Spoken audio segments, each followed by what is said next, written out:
Attorney General Pam Bondi backing the decision to arrest those two judges this week over their handling of illegal migrants. Listen.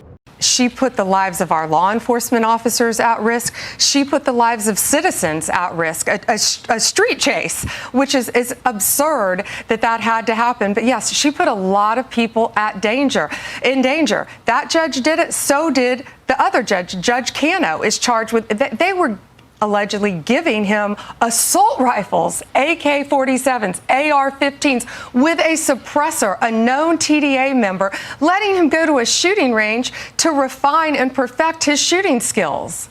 What's happened to our judiciary is beyond me. Okay, hold on.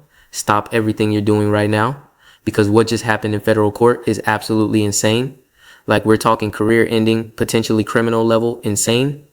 Pam Bondi, President Trump's Attorney General, just admitted in open court to doing something that legal experts are saying could land her in federal prison for a very long time.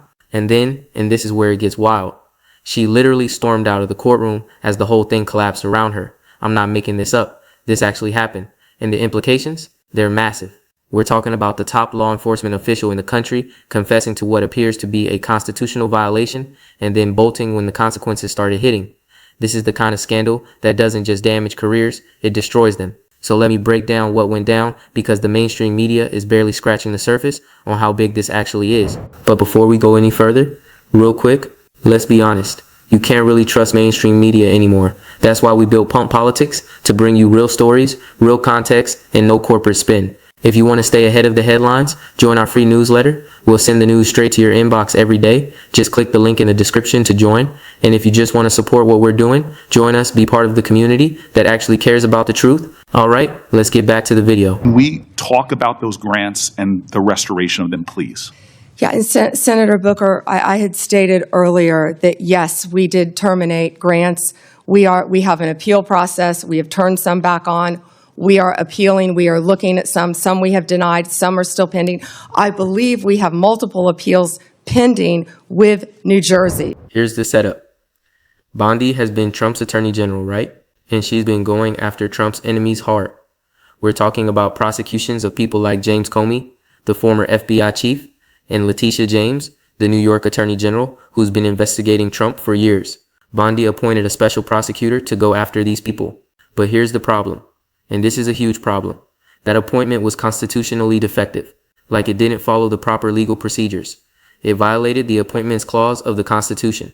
And when this got challenged in court, instead of saying, oops, our bad, let's fix this, Bondi decided to try to cover it up. She attempted to backdate documents, to retroactively legitimize an appointment that was fundamentally unlawful from the start. And she admitted to all of this, on the record, in court filings dated November 10th, 2025. She actually confessed to trying to backdoor her way around the Constitution. Now, legal analysts are going absolutely nuts over this. They're saying this isn't just a procedural mistake. This is evidence of criminal intent. This is willful abuse of power. When you knowingly backdate government documents to try to make something illegal look legal after the fact, that's fraud. That's obstruction. That could be multiple federal crimes all wrapped up in one nice prosecutable package. And Bondi, who, remember, is supposed to be the nation's top lawyer, she did this knowing full well what she was doing. She's not some rookie prosecutor who doesn't understand the rules. She's the Attorney General. She knows exactly what the law requires, and she chose to violate it anyway. That's what makes this so damning, the intentionality of it all. So what happened in court? Well, on November 24th, just days ago, a federal judge looked at all this evidence, looked at Bondi's admission, and basically said, yeah, this is completely unlawful. The judge dismissed the cases against Comey and James, threw them out entirely, ruled that Bondi's actions and the prosecutor's appointment were constitutionally defective. That's legal speak for you, messed up so badly that nothing you did here counts. All those months of investigation, all those resources spent going after Trump's political enemies, gone, invalidated, because Bondi couldn't follow basic constitutional requirements or wouldn't follow them. Take your pick. And here's where the drama really kicks in. According to reports from people who were in that courtroom, as the ruling came down and the full weight of what was happening became clear, Bondi got up and rushed out. Just left, didn't stick around to face the music, didn't address the media waiting outside, just bolted. Now her office is trying to spin this. They're saying they're going to appeal. They're claiming this is all political persecution, that the attacks against her are unfair. But come on, she admitted to the conduct. She confessed in writing, in official court documents. There's no spinning your way out of your own confession. That's not how this works. And the timing on this? Oh man, the timing is absolutely perfect for maximum chaos. We're heading into an election year. Trump's second term is already controversial enough. And now his attorney general, the person he handpicked to run the Justice Department, is caught in a massive scandal involving constitutional violations and potential criminal conduct. This isn't just bad optics. This is a fundamental crisis of legitimacy for the entire Justice Department, because if the AG is willing to break the law to go after political enemies, what does that say about every other prosecution happening right now? What does it say about the integrity of federal law enforcement under this administration? This story has everything. Corruption, cover-ups, dramatic courtroom exits, constitutional violations, and it's all happening at the absolute worst possible time for Trump and his team, because this isn't just about Bondi anymore. This is about whether we can trust any of the legal decisions coming out of this Justice Department. It's about whether the law is being applied fairly or weaponized for political purposes.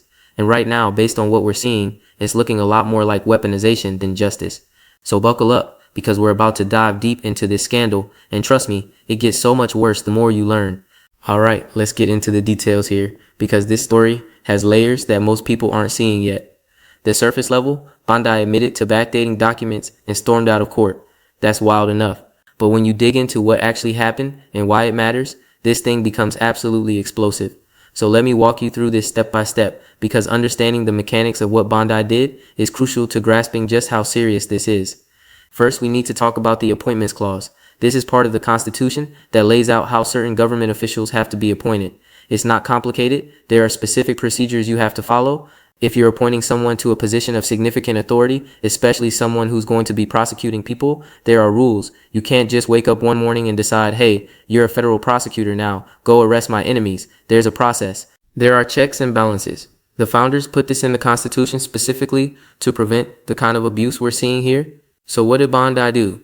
She appointed a special prosecutor to go after James Comey and Letitia James. Now on its face, that's within her authority as Attorney General. She can appoint special prosecutors, but here's the catch. She has to do it properly. She has to follow the constitutional requirements. And according to the court, she didn't. The appointment was defective. It didn't meet the legal standards, which means from day one, this prosecutor didn't have legitimate authority to do anything. Every subpoena issued, every witness interviewed, every piece of evidence gathered, all of it was done under an unlawful appointment. That's a massive problem. That's not a technicality. That's a fundamental legal defect that invalidates everything that came after. Now, when this got challenged in court, Bondi had options. She could have admitted the mistake and redone the appointment properly. She could have let the cases go and started over with a legitimate appointment. Those would have been the legal, ethical responses. But that's not what she did.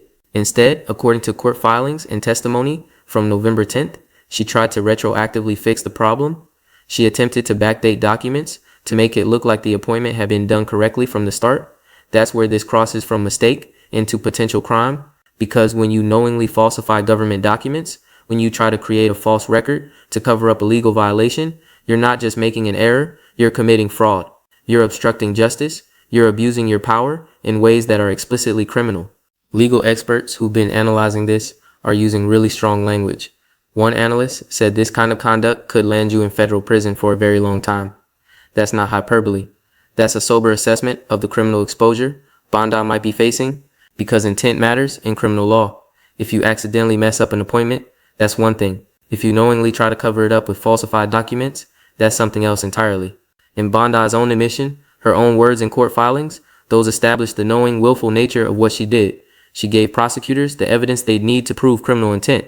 She basically confessed to the crime. Let's talk about who she was targeting here, because that context matters too. James Comey, the former FBI director who Trump fired back in his first term. Comey has been a thorn in Trump's side for years. He's written books criticizing Trump. He's given interviews. He's been very public about his concerns regarding Trump's behavior. And Letitia James, she's the New York AG who's been investigating Trump's business dealings, his taxes, his real estate empire. She's been one of Trump's most aggressive legal adversaries. So when Bondi goes after these two specific people with a special prosecutor, it doesn't take a genius to figure out what's happening here. This isn't about enforcing the law. This is about revenge. This is about using the Justice Department as a weapon to settle political scores. And here's where it gets even more interesting. There have been reports, and this came out earlier from NBC News, that Trump accidentally posted a private message on Truth Social where he was pressuring Bondi to charge his enemies. Like he literally put in writing that he wanted her to go after specific people for political reasons. Then he deleted it, but not before people screenshot it. That's evidence. That's the president directly pressuring his attorney general to prosecute people, not because they committed crimes, but because they're his political opponents. That's exactly the kind of corruption the Justice Department is supposed to be protected from. That's why we have norms about presidential involvement in prosecutions. Because when the president starts using federal law enforcement as his personal attack dog, that's not democracy anymore. That's authoritarianism. So now we have this pattern.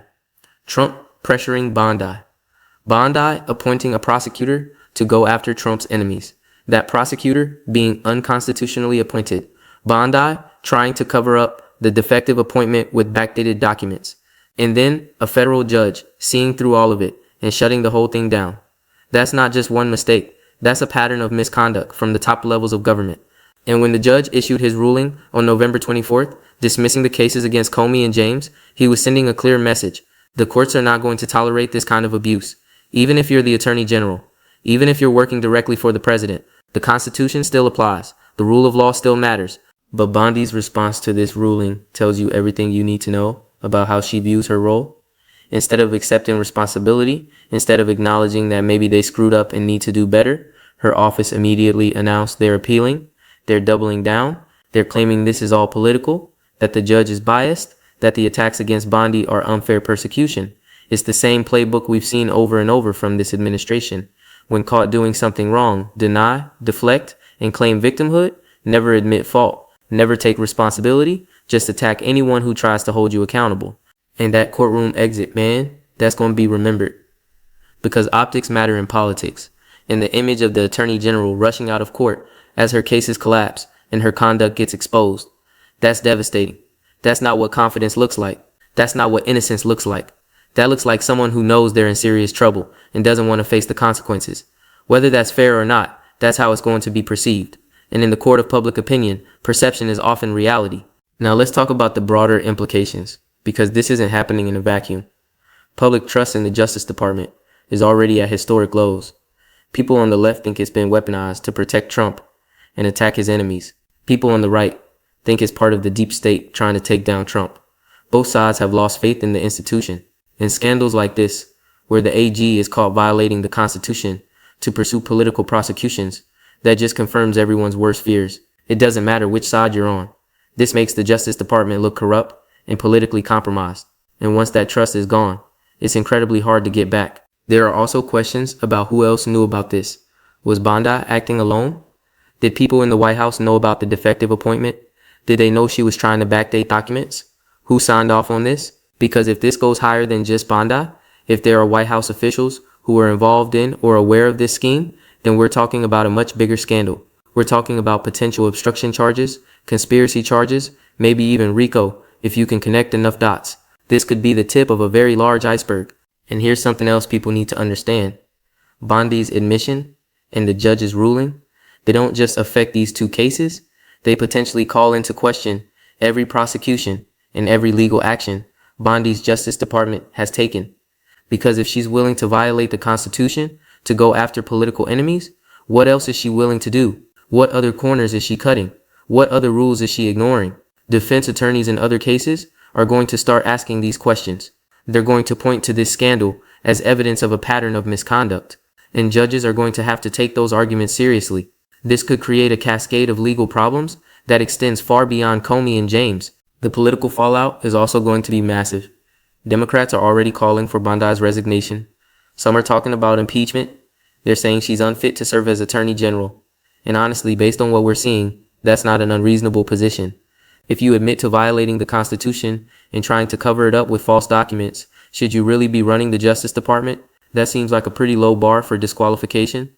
But Trump's not going to fire her. He's loyal to people who are loyal to him. And Bondi has proven she's willing to do whatever it takes to go after his enemies. That loyalty is worth more to Trump than competence or ethics or following the law. So she'll probably survive this politically, at least in the short term. But the damage to her reputation and the Justice Department's credibility, that's already done. That can't be undone. Okay, so let's break down what all this means going forward. because the consequences of this scandal are going to ripple out for months, maybe years. First, the immediate legal situation. The judge dismissed the cases against Comey and James. Those prosecutions are dead. Bondi says she's going to appeal, but legal experts are saying that's a long shot. When a judge rules that your entire prosecution was based on an unconstitutionally defective appointment and you admitted to trying to cover it up with backdated documents, that's really hard to overcome on appeal. Appeals courts don't typically reverse findings like that unless the lower court made a clear legal error. And here, the judge's reasoning was solid. The appointment was defective under the Constitution. Bondi tried to fix it retroactively, which you can't do.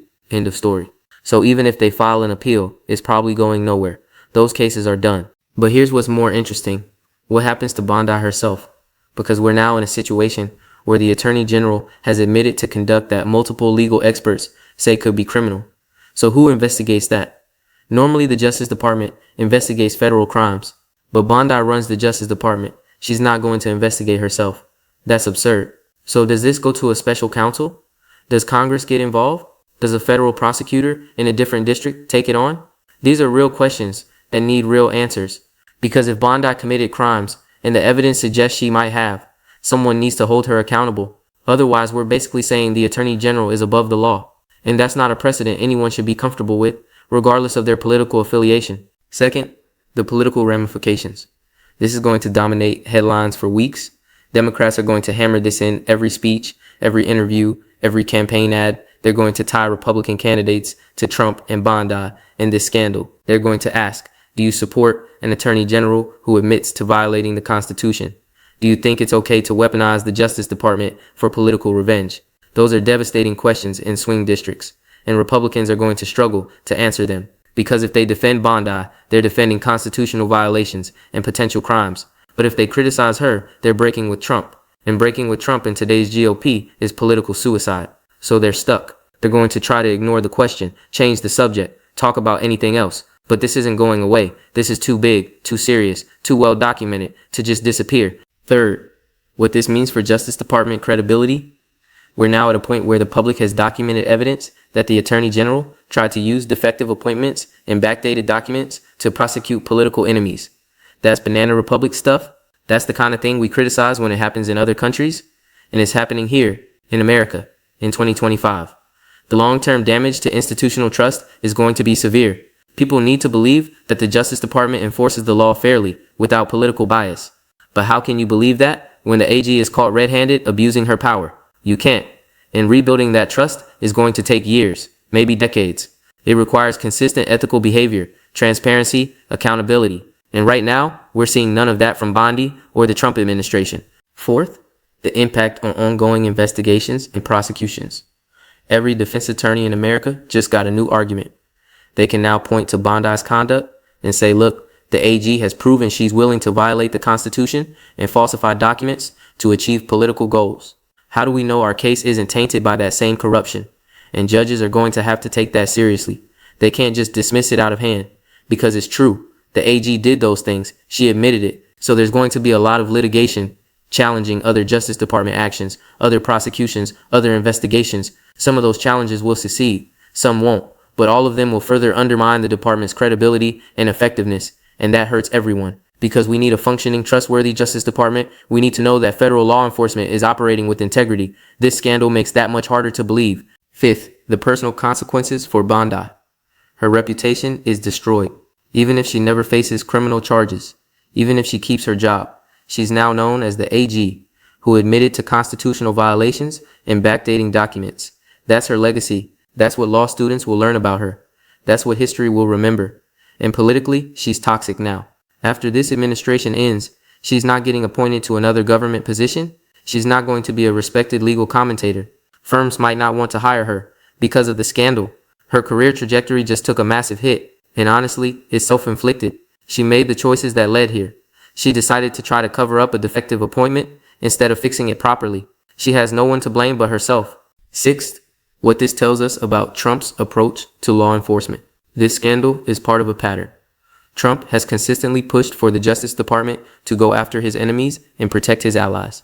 He's made that clear in public statements and leaked messages in his behavior throughout both terms. And Bondi was willing to do what he wanted, even when it meant violating the Constitution. That's the kind of loyalty Trump values.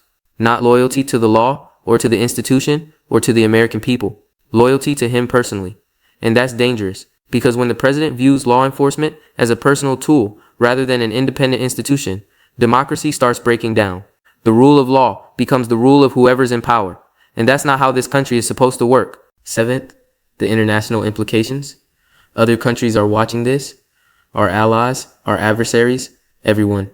And what they're seeing is chaos. They're seeing an attorney general caught in a massive scandal, admitting to constitutional violations, rushing out of courtrooms. They're seeing a Justice Department that looks politically corrupted, and that affects America's standing in the world because part of our soft power, part of what makes America influential globally, is the perception that we're a stable democracy with strong institutions and the rule of law. Scandals like this undermine that perception. They make us look weak, corrupt, unreliable, and that has real consequences for foreign policy, for trade negotiations, for international cooperation on everything from security to climate change. Eighth, what happens next in the immediate term? Bondi's office is going to keep fighting this. They'll file their appeal. They'll hold press conferences defending her actions. They'll attack the judge, attack Democrats, attack anyone who criticizes them. That's the playbook. But behind the scenes, there's going to be panic because this is a career-ending scandal if it's not managed carefully. Lawyers are probably telling Bondi to be very careful about what she says publicly because anything she says now could be used as evidence if criminal charges ever get filed. She's in legal jeopardy and she knows it. That's probably part of why she rushed out of that courtroom. She didn't want to say something that could hurt her later. And Congress is going to get involved. House Democrats, maybe even some Republicans, are going to call for hearings. They're going to want Bondi to testify under oath about what she did and why. They're going to want documents, emails, memos. They're going to investigate whether anyone else in the administration was involved. This is going to turn into a months-long congressional inquiry with all the drama and media attention that comes with it. Subpoenas will fly. People will plead the fifth. It's going to be a circus. So where does this leave us? With an attorney general who's admitted to serious misconduct. With a Justice Department whose credibility is in tatters. With political opponents who have ammunition for months of attacks. With ongoing investigations that are now tainted by scandal. With questions about who else was involved and what other misconduct might be uncovered. This is a full-blown crisis, and it's only going to get worse before it gets better. Because once you start pulling on threads like this, you never know what else is going to unravel. Stay tuned. Document everything. Because this story is far from over. In fact, we might just be at the beginning of something much bigger and much more explosive. The Bondi scandal could be the crack that brings down the whole house. Time will tell.